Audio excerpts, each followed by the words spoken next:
Hey, what is going on, everyone? Welcome back to the channel. I'm so glad you could join me today. Might be asking yourself, why am I at a car wash even though it was just raining outside? To answer your question, I'm a crazy person. Putting that aside, as you all know, I drive an aging BMW M car with over 240,000 miles, and I get asked the question a lot, how's the engine doing? Has the engine ever been opened up?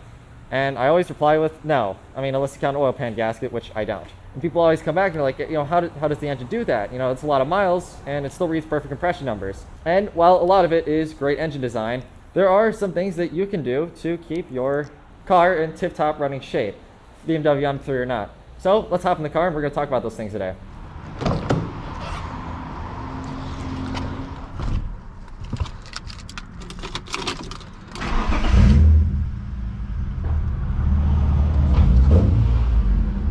Love hearing it in the parking garage. Okay guys, so we're only going to be discussing three things today, and to get into number one, that is going to be to let your engine get up to operating temperature. So what is operating temperature? That will be different on every car.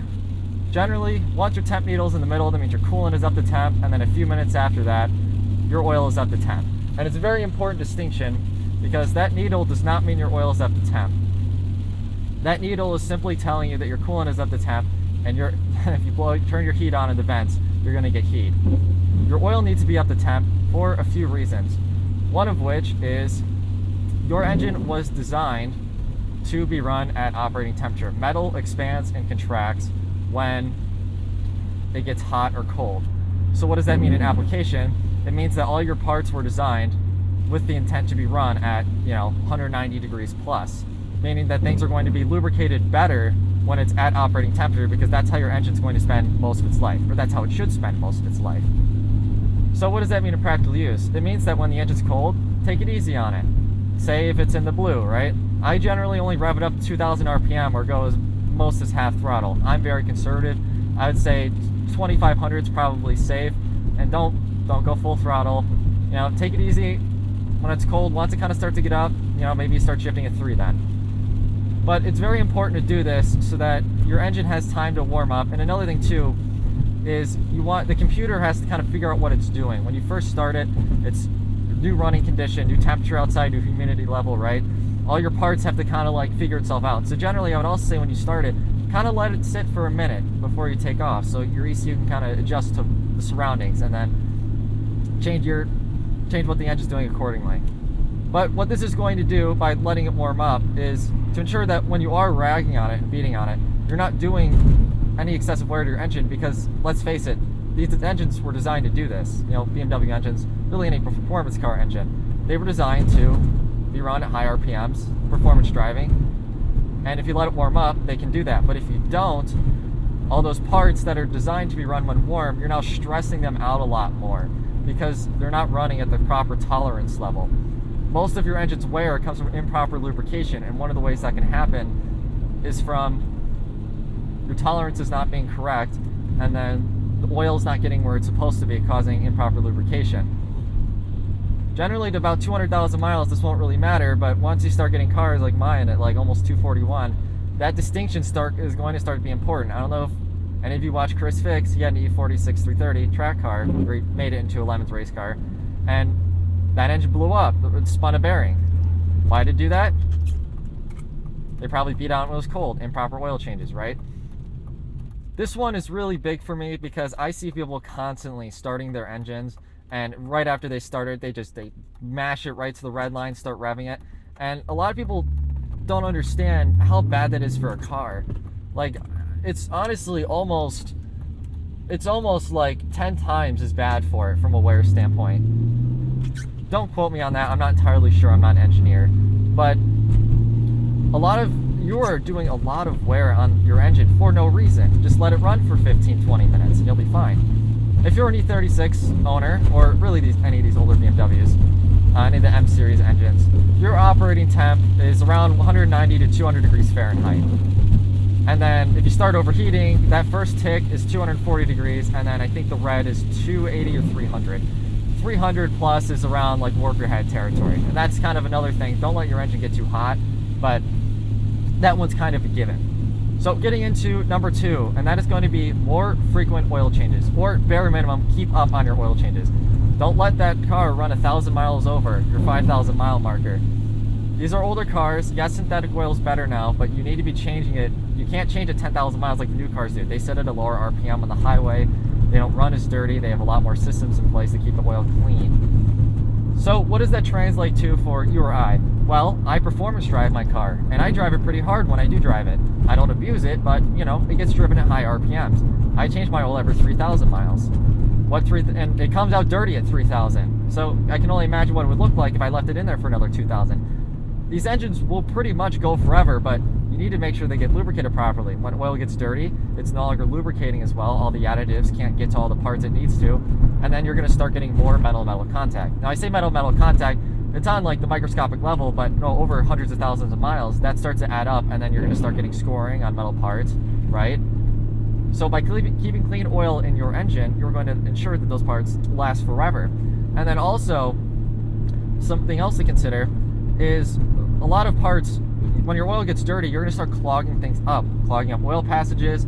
Your CCV will wear out faster because it has to filter out more of that stuff out of your engine. And generally, just keeping clean oil in your engine is not only going to ensure the life of your engine and all the parts in it, but it's going to help a lot with managing a lot of the parts around your engine and keeping them in good shape as well, because it's not going to get as sludgy.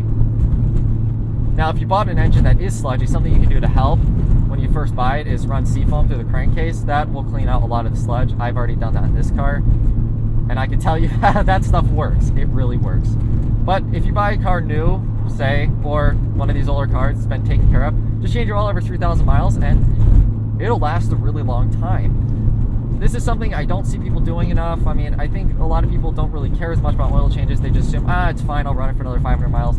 And they don't, you know, short term, if you do that, you know, every once in a while, maybe it's not that big of a deal, but if you do that every time, the amount of extra wear and tear you're doing to your engine is pretty significant. I think a lot of people don't really realize that. I mean, I do 3,000 miles. Mine is a lot. It's because my engine's, you know, high mileage, and it's my daily, so I kind of do that to ensure the life of it, because I don't really care, right? But even like 4,000 miles instead of 5, that's making a significant difference on the life of your engine.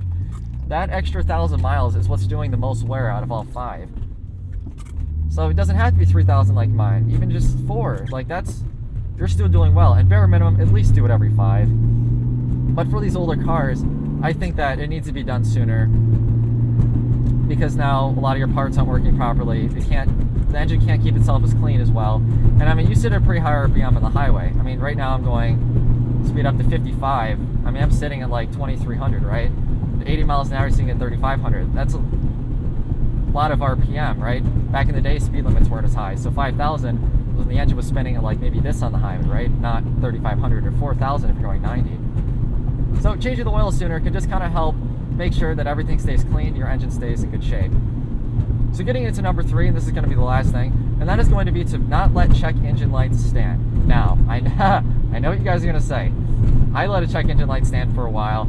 Plenty of people do it. There are some check engine lights that just don't matter. Like your secondary air pump failing, who cares?